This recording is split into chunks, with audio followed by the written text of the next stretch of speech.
Welcome to Storytell Kids. Once upon a time, nestled in a small peaceful village, lived a kind-hearted farmer named Ben. Life was simple. But Ben had a secret treasure.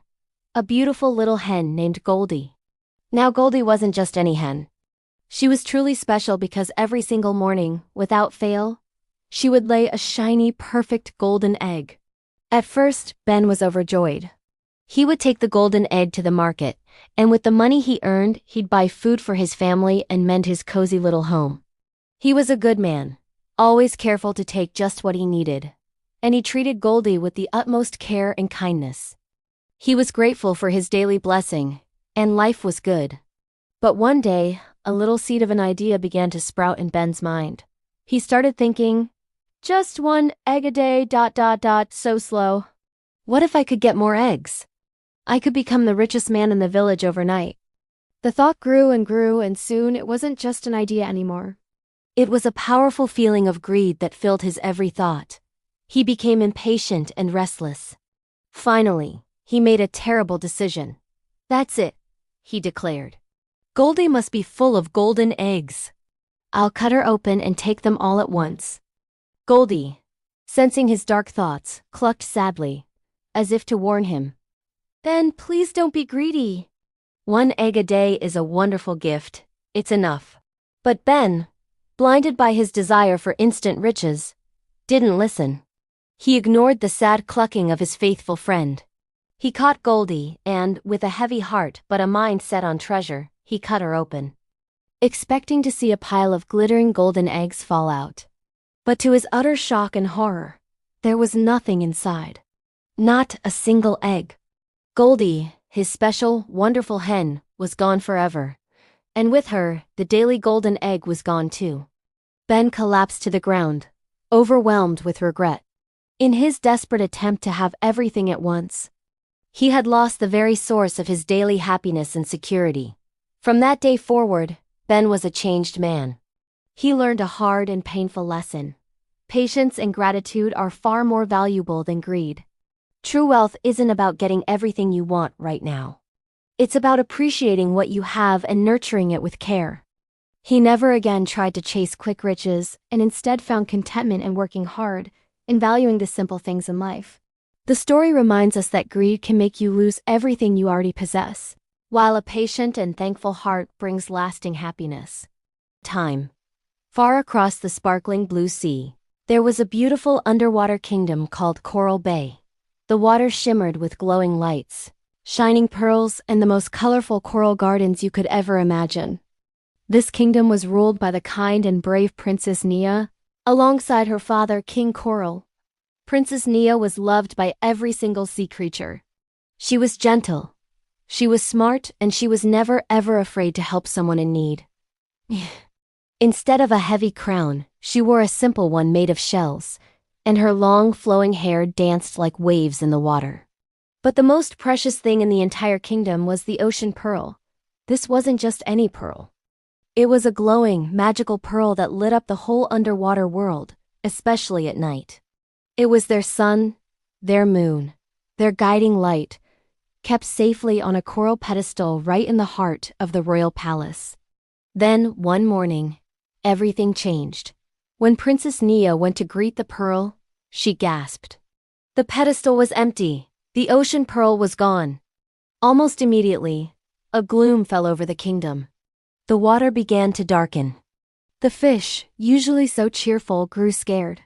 The playful dolphins stopped their games, and the vibrant coral gardens started to lose their brilliant colors. King Coral gathered all the sea creatures together. Without the ocean pearl, he said, his voice filled with worry, our kingdom will lose its light and its magic. The crowd of sea creatures murmured anxiously. But then, Princess Nia stood tall. Her voice rang out, clear and steady. Don't be afraid, she declared. I will find the ocean pearl and bring it home. A glimmer of hope returned to their eyes as they watched their brave princess prepare for her quest. Nia packed a small treasure bag for her journey. Inside, she put some tasty seaweed snacks and a special glowing seashell to light her way. She said goodbye to her father and swam out of the palace, heading into the vast, open ocean. She glided past deep coral caves, through forests of tall, swaying seaweed, and over beds of shiny shells scattered across the ocean floor. Soon she met her friend Dolly the dolphin, who was known for being the fastest swimmer in Coral Bay. "Dolly," Nia called out, "have you seen the ocean pearl?" Dolly zipped around her in a playful circle, but her tone was serious. "I saw something glowing near the dark trench last night," she said, flipping her tail. "But you have to be careful, Princess. They say something very big and very mysterious lives down there." Nia thanked her friend for the warning and, with a determined look, swam bravely toward the foreboding trench. The dark trench was just as its name described. It was deep, it was cold, and it was eerily quiet. The light from Nia's seashell barely pierced the darkness. Taking a deep breath to steady her nerves, she swam down into the abyss. As she ventured deeper, she spotted a small crab hiding under a rock, trembling. "Why are you hiding, little one?" Nia asked kindly. The crab, whose name was Krabby, peeked out. "There was a huge shadow," he whispered, his claws clicking together nervously. I think the sea monster has the pearl." His eyes were wide with fear. Most would have turned back right then, but not Nia. "Don't worry, Krabby," she said with a reassuring smile. "I'll go talk to him. I believe that even monsters can be kind if you give them a chance." Feeling a bit braver, Krabby pushed a shiny blue pebble toward her. "For courage," he said. Nia tucked the pebble into her bag, feeling its smooth weight, and continued her descent into the heart of the trench. Finally, at the very bottom, she saw a dark cave. And inside, she saw a familiar, soft glow. It was the ocean pearl sitting on a large rock, but it wasn't alone. Next to it was the sea monster. He was huge, with long, coiling tentacles and two big, glowing yellow eyes that watched her every move. A low growl rumbled from his chest. "Why have you come here, little princess?" he asked, his voice deep and gravelly. "I saw the pearl shining so brightly, and I took it so it would keep me company here in the dark." A gentle smile touched Nia's lips. She understood. "I know how it feels to be lonely," she said softly.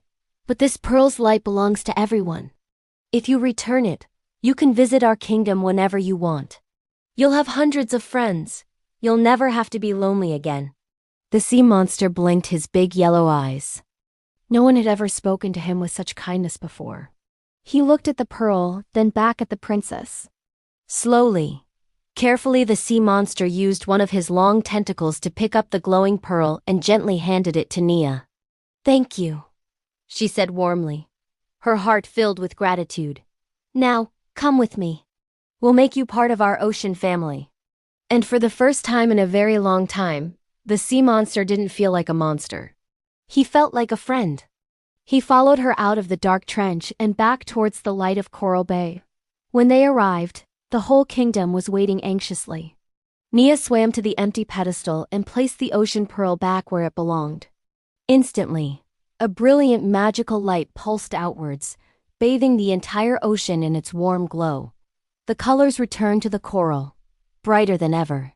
The fish danced in joyful circles, and the dolphins leaped high into the water, their happy clicks echoing through the kingdom. Everyone cheered for their heroic princess, Nia. From that day on, the sea monster became the official guardian of the ocean pearl, standing watch to keep it safe. But he was never lonely again. He had friends, he had laughter, and he had light. King Coral hugged his daughter tightly. "Nia," he said, his voice thick with pride, "you saved our kingdom.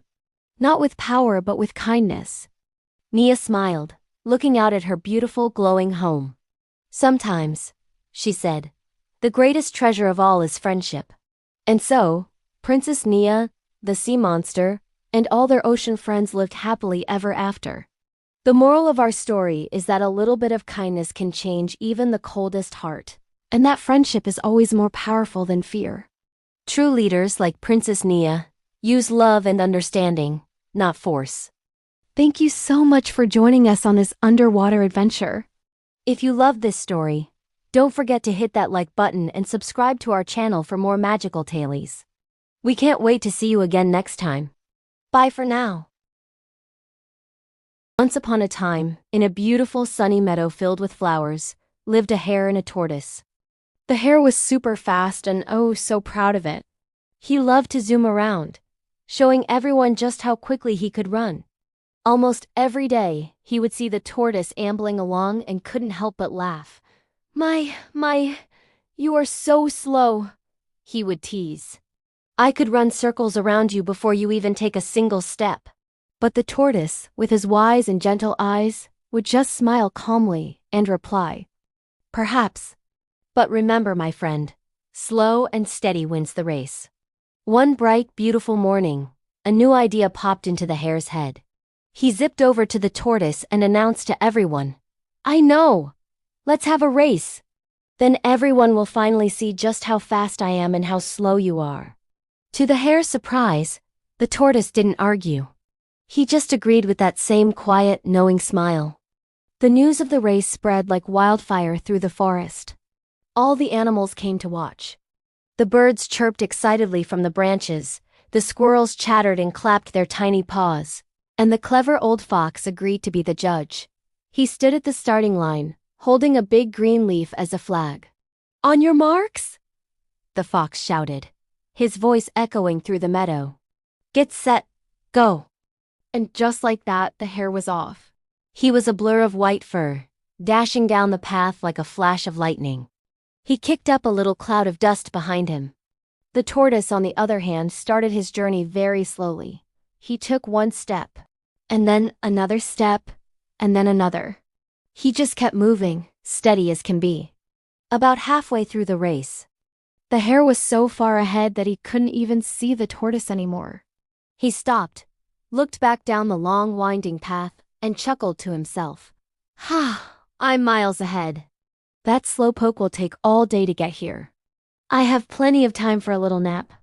Feeling very smug, the hare found a comfortable, shady spot under a big oak tree, lay down, and in just a few moments, he was fast asleep. He even started to snore, a quiet little zzz in the peaceful afternoon. But the tortoise? He never stopped. Not for a second. He just kept going, his eyes fixed on the path ahead. He kept his rhythm, slow and steady, step by step by step. He saw the shady tree where the hare was sleeping. He heard the little snores, but he didn't stop to gloat or to rest. He just kept moving step by step by step. He passed the sleeping hare and continued on his journey toward the finish line. Finally, after what seemed like a long time, the tortoise crossed the finish line. A huge cheer erupted from the crowd of animals who had been waiting patiently. Hooray for the tortoise! He did it! He won! They all shouted. The noise was so loud that it woke the hare from his deep sleep. He blinked his eyes, stretched, and then remembered the race. He jumped up and dashed toward the finish line as fast as his legs could carry him, a panicked look on his face. But it was too late. The tortoise was already there, wearing a winter's wreath of flowers, looking tired but very happy. The hare stood there, completely out of breath, his ears drooping with embarrassment. He looked at the tortoise and said, I'm sorry. I shouldn't have been so proud and made fun of you. The tortoise smiled kindly, his victory making him gracious. It's okay, he said. Just remember, my friend, slow and steady wins the race. From that day forward, the hare and the tortoise became the best of friends, and the hare learned a very important lesson about patience and hard work. And the moral of our story today is a wonderful one. It teaches us that being persistent and never giving up is what truly leads to success. It's not always about being the fastest or the flashiest, but about keeping going no matter what. Thank you so much for joining me for this story. I hope you loved it. Little story lovers, and welcome to our magical story corner. Today, we have a tale about a clever fox and a graceful stork who lived together in a quiet little forest. Once upon a time, there was a fox who loved playing tricks, and a stork who was gentle and kind to everyone. One sunny afternoon, the fox thought it would be funny to invite the stork over for dinner. Dear friend, he said with a sly grin, come to my house tonight. I'll cook something special just for you. The stork was thrilled by the invitation. Oh, thank you, fox. I'll be there, she replied, flapping her wings with excitement. That evening, the fox served a delicious-smelling soup. But here's the tricky part. Instead of bowls, he poured the soup into very shallow, flat plates. The fox easily licked his plate clean with his tongue, slurp, slurp, slurp. But the poor stork, with her long, thin beak, couldn't get a single drop. She could only dip the very tip of her beak and sniff the wonderful aroma, her tummy still rumbling. The fox chuckled behind his paw. "What's wrong, my friend? Don't you like my soup?" The stork, always polite, simply said, "Oh, it's lovely, thank you," and quietly flew home, feeling sad and very hungry. A few days later, it was the stork's turn to host. She invited the fox to her home for dinner. "Of course," the fox exclaimed, licking his lips in anticipation. "I can't wait to see what you've made." When the fox arrived, the air was filled with a wonderful smell. But this time, the delicious food was served in tall, narrow jars with very long necks. The stork easily dipped her long beak right into the jar and enjoyed her meal with delight. The fox, however, could only sniff from the outside. His short snout couldn't reach the food inside, no matter how hard he tried. He just circled the jar, feeling frustrated. The stork smiled gently. "Oh, dear fox," she said kindly, "is something the matter? Don't you like my dinner?" The fox's ears drooped. He suddenly felt very embarrassed and understood how unkind his little trick had been. He looked at the stork and said, "I'm so sorry, stork. I shouldn't have tricked you. I see now that it wasn't a very nice thing to do." The stork nodded and said warmly, "It's all right, fox. But always remember this lesson. We should treat others the way we want to be treated." From that day forward, the fox stopped playing mean tricks and became a true and thoughtful friend to the stork. And the moral of our story is a very important one. Always treat others with the same kindness and respect you hope to receive yourself. Kindness always wins in the end. Once upon a time, deep in a big, green jungle, there lived a proud lion named Leo. He was the king of the forest, strong, fierce, and all the other animals were very scared of him. Every single day, Leo would go hunting and catch whichever animal he wanted for his dinner. The poor animals lived in constant fear.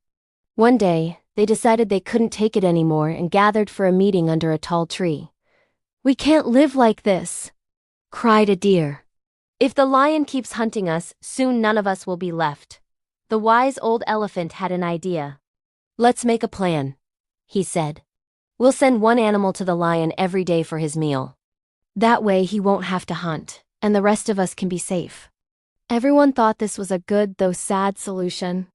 They went to the lion's cave and explained their plan. Leo thought for a moment and then agreed. "Very well," he growled. "But you must send me one animal every single day without fail. If you don't, I'll hunt all of you." The animals nervously nodded and left. Days passed, and one by one, an animal went to the lion. Then it was the turn of a tiny but very clever rabbit named Ricky. As he hopped slowly towards the lion's den, he thought to himself, "This can't go on. I have to use my brains to save everyone." He came up with a clever plan and decided to arrive at the lion's cave very, very late. When Ricky finally showed up, the sun was setting, and the lion was roaring with hunger and rage. "Why are you so late?" he bellowed. Ricky bowed low and said, "Oh, mighty king, please forgive me. I was actually on my way here with another, much bigger rabbit for your meal. But on the way, another lion stopped us. He said that he is the real king of this forest." The foolish lion's eyes burned with fury. "What? Another lion? How dare he? Take me to him right now. I'll show him who the real king is." Ricky nodded and led the angry lion deep into the forest until they reached an old stone well. The water inside was crystal clear and still, just like a mirror. "Your Majesty," Ricky whispered, pointing into the well. "The other lion lives down there. Look, he's hiding from you." The lion peered over the edge and saw his own reflection staring back at him from the water. Thinking it was his rival, he let out a mighty roo-o-or. His reflection in the water seemed to roar right back. Furious and foolish, The lion leaped into the well to attack his enemy. Splash! But of course, there was no other lion, only deep water. He couldn't climb out, and that was the end of the proud lion. Ricky the rabbit raced back and told all the other animals the good news. The jungle erupted in cheers and laughter. Everyone celebrated the small, clever rabbit who had saved them all. From that day on, the forest was a peaceful and happy place to live. And the moral of the story is that wisdom is always stronger than brute strength. A clever mind can overcome even the mightiest foe. Thanks for watching. In a quiet little meadow surrounded by tall green grass, lived a kind and cheerful country mouse named Milo. Milo absolutely loved his simple life. His meals were feasts of fresh corn, sweet berries, and crunchy grains he found in the fields. His days were filled with singing along with the birds and taking long, peaceful naps under the shade of a big oak tree. For Milo, life was perfect. One sunny morning, a visitor arrived. It was his cousin Max, the city mouse, looking dapper in a tiny shiny hat and a neat little jacket. "Oh, Milo!" Max exclaimed, looking around. "You live so simply. You have to come with me to the city and taste the good life. We have delicious cheese, the fanciest food you can imagine, and bright lights everywhere." Milo's whiskers twitched with curiosity. "Wow, Max, that sounds so exciting. I'd love to see the city," he squeaked. And just like that, the two cousins packed their tiny bags and set off on an adventure to the bustling city. When they finally arrived, Milo's eyes grew wide with wonder. He had never seen anything like it. There were buildings that touched the sky, sparkling lights that blinked and shimmered, and a symphony of endless noises, cars honking, people chatting, and music playing from every corner. Max led Milo to a grand kitchen inside a huge house. "Milo, my friend, look at this feast," Max whispered with pride. Spread across the tables were all sorts of leftover wonders. Creamy cheeses, sugary cakes, and crumbs from what must have been a royal dinner. Milo couldn't believe his eyes. "This is amazing," he said, taking a tiny nibble of a delicious piece of cheese. But suddenly, boom! The kitchen door swung open. Two enormous humans walked in, and right behind them was a giant fluffy cat with sharp, watchful eyes. The mice scurried away as fast as their little legs could carry them, squeezing into a tiny hole in the wall just in the nick of time. Milo's heart was pounding in his chest. "Oh dear," he gasped, catching his breath. "Is it always this thrilling?" Max chuckled nervously. "Well, yes. But you get used to it." Milo just shook his head. "No thank you, cousin. I think I'd rather eat my simple grains in peace than have a feast while living in fear." The very next morning, Milo returned to his peaceful meadow. The birds greeted him with a familiar song. A soft breeze rustled through the grass, and the fields glowed in the warm sunlight. He took a deep breath of fresh air, smiled, and said, "Home, sweet home, where peace is the greatest treasure of all." From that day on, the city mouse and the country mouse visited each other often, each happy and content in their own world. The story reminds us that it's better to live a simple life filled with peace than a life of luxury filled with danger. True happiness often comes from contentment, not from having more. Thanks, and welcome to our story corner. Today, we read journeying to a faraway kingdom to tell the tale of a kind and beautiful princess named Aurora. With rosy cheeks and hair that shimmered like gold, her heart was full of love, and everyone in the kingdom adored her. When Aurora was born, her parents, the king and queen, threw a magnificent celebration. Fairies from all across the land came to bestow magical gifts upon the baby princess. The first fairy blessed her with beauty, and the second blessed her with kindness. But just as the third fairy was about to give her gift, poof! A wicked fairy named Maleficent appeared in a swirl of green smoke. "How dare you forget to invite me?" she shrieked, her eyes glowing with anger. She raised her staff and cast a terrible spell. Before the sun sets on her 16th birthday, Aurora will prick her finger on a spinning wheel and fall into a deep, endless sleep. Everyone gasped in horror. The queen cried and the king begged for mercy. But before the curse could fully take hold, the third fairy stepped forward. She couldn't undo the curse, but she could soften it. "Princess Aurora shall not die," she declared. She will only sleep until she is awakened by true love's kiss. To protect their daughter, the king ordered every spinning wheel in the kingdom to be destroyed. Aurora was sent to live deep in the forest, cared for by the three kind fairies, who called themselves Flora, Fauna, and Merryweather. She grew up sweet and graceful, singing with the birds and dreaming of meeting someone special. One day, while singing by a stream, she met a handsome prince named Philip. They didn't know each other's names, but their hearts knew they were meant to be. On Aurora's 16th birthday, the fairies brought her back to the castle. But sadly, Maleficent's curse was too powerful. A magical spinning wheel appeared, glowing in a dark room. Drawn by the spell, Aurora touched the spindle and fell fast asleep. The heartbroken fairies placed her on a bed of roses in the tallest tower, and the entire kingdom fell silent, waiting for a hero. When Prince Philip heard what had happened, he knew he had to save her. He rode swiftly to the castle, but Maleficent stood in his way, transforming into a fearsome fire-breathing dragon.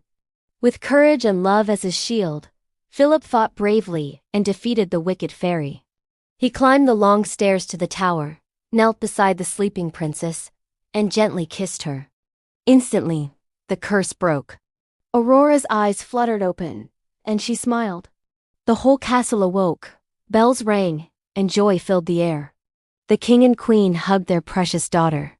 Soon after, Aurora and Prince Philip danced together, surrounded by fairies and magical lights, living happily ever after. This timeless story reminds us that true love, kindness, and courage can conquer even the darkest magic. Thank you so much for listening.